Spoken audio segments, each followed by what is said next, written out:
Bawal ang mga pang-api at naghahari-harian. You are servants of the people, not their lords. Huwag nating pahirapan ang taong bayan. Tapos na ang panahon ng pagkukuyakoy sa loob ng mga tanggapan ng gobyerno.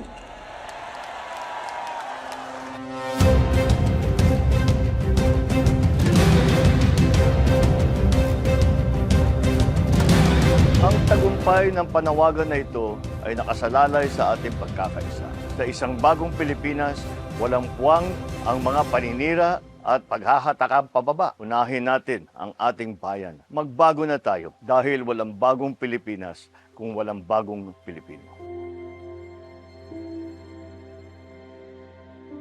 Sa bagong Pilipinas, may pag-asa ang lahat. Ang pag-asa ng bayan ay nasa ating lahat. Mabuhay ang bawat Pilipino, mabuhay ang Pilipinas, mabuhay ang bagong Pilipinas!